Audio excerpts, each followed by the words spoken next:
এই চলিত বৰ্ষটো যোৱা মে মাহত অনুষ্ঠিত নীট পৰীক্ষাৰ পেপাৰ লিক ঘটনাক লৈ শেহতীয়াভাৱে ৰাহুল গান্ধী তেখেতে যি ধৰণৰ ভূমিকা পালন কৰিছে ই আমাৰ কাৰণে উদ্বেগজনক,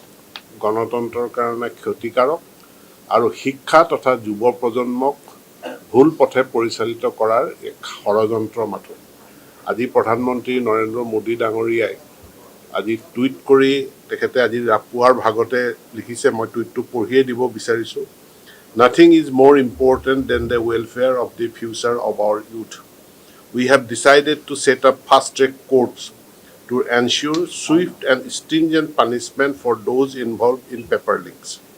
Have directed the concerned authorities and officials to take all necessary steps in this regard. This continues our series of steps for safeguarding the interest of the students. Those who try to harm the future of our youth will not be spared. আমি সকলোৱে জানো যে এই ঘটনাৰ তাৎক্ষণিক তদন্ত হৈ গ্ৰেপ্তাৰ হৈছে, বিচাৰ প্ৰক্ৰিয়া আৰম্ভ হৈছে আৰু এই বিচাৰ প্ৰক্ৰিয়াত দোষীয়ে নিশ্চিতভাৱে শাস্তি পাব। ইতিমধ্যে পুনৰাই অনুষ্ঠিত কৰা নীট পৰীক্ষা সুকলমে অনুষ্ঠিত হৈ গৈছে আৰু পুনৰাই অনুষ্ঠিত হোৱা নীট পৰীক্ষাক লৈ কাৰো ক'তো কোনো ধৰণৰ অভিযোগ নাই বা কোনো প্ৰশ্ন উত্থাপিত হোৱা নাই। আমি অসমতে দেখিছোঁ যে 18,000তকৈ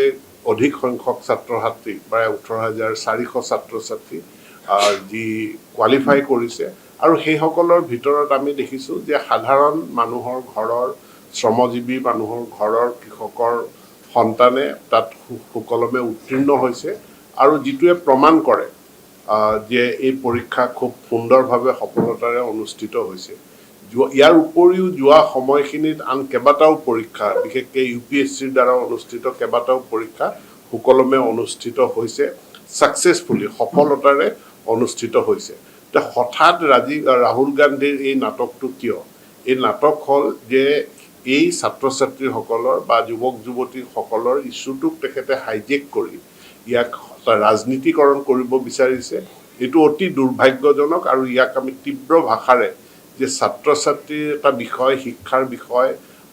যুৱক যুৱতীৰ বিষয়, ইয়াক ৰাজনীতিকৰণ কৰাটোক আমি তীব্ৰ ভাষাৰে গৰিহণা দিছোঁ। আজি মই বিধানসভাতো মোৰ কাটমোচনৰ উত্তৰত মই এটা কথা কৈছোঁ যে শিক্ষা বিষয়টোক লৈ কোনো ৰাজনীতি কৰিব নালাগে। শিক্ষাক আমি সকলোৱে ৰাজনীতিৰ ওপৰত শিক্ষাক বা আমাৰ যিসমূহ নিযুক্তি প্ৰক্ৰিয়া হয়, নিযুক্তি প্ৰক্ৰিয়াসমূহক আমি আগুৱাই নিব লাগে। আমাৰ মাননীয় মুখ্যমন্ত্ৰী ডক্টৰ হিমন্ত বিশ্ব শৰ্মাৰ নেতৃত্বত অসমত আমি খুব সফলতাৰে আমি বিভিন্ন নিযুক্তিসমূহ পৰীক্ষা অনুষ্ঠিত কৰিছোঁ। যোৱা বছৰটোত, যোৱা কাৰ্যকালটোত 1,65,000 লোকক আমি নিযুক্তি দিছোঁ। এটাও কোৰ্ট কেছ হোৱা নাই, কোনেও ক'তো কোনো ধৰণৰ আঙুলি টোৱাব পৰা নাই। গতিকে ই এটা মাজত যি মে মাহত যি নীট পৰীক্ষা অনুষ্ঠিত হ'ল, ই দুৰ্ভাগ্যজনক আৰু মই যিসকল ছাত্ৰ ছাত্ৰী তেওঁলোকৰ বেদনাৰ সমভাগী, তেওঁলোকৰ যি এংজাইটি তাত আমি এম্পেথি প্ৰকাশ কৰিছোঁ, সমমৰ্মিতা আমি প্ৰকাশ কৰিছোঁ। আমিও ভাগিদাৰ তেওঁলোকৰ যি উদ্বেগ, সেই উদ্বেগৰ, আৰু ইয়াৰ যাতে এইটোৱেই যাতে শেষ ঘটনা হয় তাৰ কাৰণে আমি বদ্ধপৰিকৰ। ইতিমধ্যে কোৱা হৈছে যদি এইটো লোকসভাত আলোচনা কৰিব বিচাৰে, উপযুক্ত মঞ্চত ৰাহুল গান্ধীয়ে আলোচনা কৰক, পাৰ্লিয়ামেণ্টত তেওঁ আলোচনা কৰক, কিন্তু ইয়াকে লৈ প্ৰধানমন্ত্ৰীৰ ঘৰৰ সন্মুখত বা ৰাস্তাত উদ্ভণ্ডালি কৰা বা নাটক কৰা এইটো অতি দুৰ্ভাগ্যজনক, ই অতি কটু আৰু ই ৰাজনীতিকৰণ কৰিব বিচাৰিছে, ছাত্ৰ ছাত্ৰীসকলক পণবন্দী কৰিব বিচাৰিছে। এই কথাটোক আমি সম্পূৰ্ণৰূপে গৰিহণা দিছোঁ। এটা সুস্থ পৰীক্ষা ব্যৱস্থা হ'ব লাগে আৰু ভাৰতবৰ্ষৰ ইয়াত যথেষ্ট নাম আছে। পূৰ্বৰ ৰেকৰ্ড যদি চোৱা যায় তেতিয়াহ'লে কংগ্ৰেছৰ শাসনকালত অলেখ এনেকুৱা পেপাৰ লিকৰ ঘটনা ঘটিছে। কিছুদিন আগত ইণ্ডিয়ান এক্সপ্ৰেছে বিস্তাৰিত তথ্য প্ৰকাশ কৰিছিলে আৰু আটাইতকৈ বেছি কংগ্ৰেছ শাসিত ৰাজ্য হিচাপে যদি চোৱা যায়, ৰাজস্থানত যেতিয়া অশোক গেহলট ডাঙৰীয়াৰ চৰকাৰ আছিল তেতিয়া তাত অজস্ৰ কুৱেশ্যন পেপাৰ লিকৰ ঘটনা ঘটিছিল আৰু কেতিয়াও সেইখিনিক যদি তাক লৈ কেতিয়াও কোনোদিনে কংগ্ৰেছে ক্ষমা খোজা নাই বা আজি সেই কথাবিলাক লুকুৱাই ৰাখিব বিচাৰিছে একাউণ্টেবিলিটি এটা বিচাৰিছে মই নিজে বহু ছাত্ৰ ছাত্ৰীৰ লগত কথা পাতিছোঁ যিসকল ছাত্ৰ ছাত্ৰীক মই সুধিছোঁ যে তোমালোকে কি বিচাৰিছে তেওঁ কৈছে আমি একাউণ্টেবিলিটি বিচাৰিছোঁ নিশ্চিতভাৱে সেই একাউণ্টেবিলিটিৰ কাৰণে আমি দায়বদ্ধ তাৰ কাৰণে বিচাৰ প্ৰক্ৰিয়াটো সম্পূৰ্ণ হ'ব লাগিব দুখীয়া শাস্তি পাব লাগিব গতিকে একাউণ্টেবিলিটিৰ কাৰণে নিশ্চিতভাৱে আমি তাত সহমত প্ৰকাশ কৰোঁ সকলো ছাত্ৰ ছাত্ৰীৰ লগতে যে একাউণ্টেবিলিটি থাকিব লাগে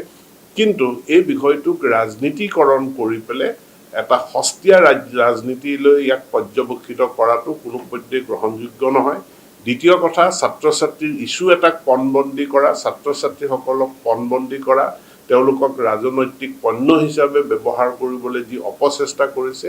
ই অতি নিন্দনীয় আৰু মই ভাবোঁ যে সকলো সচেতন মহল এনে অপচেষ্টাৰ পৰা আঁতৰি থাকিব বা এনে অপচেষ্টাক উৎসাহ উদগনি জনোৱাৰ প্ৰক্ৰিয়াৰ পৰা আমি আঁতৰি থাকিব আৰু আমি সকলোৱে এজ এ নেশ্যন ভাৰত ৰাষ্ট্ৰ হিচাপে আমি সকলোৱে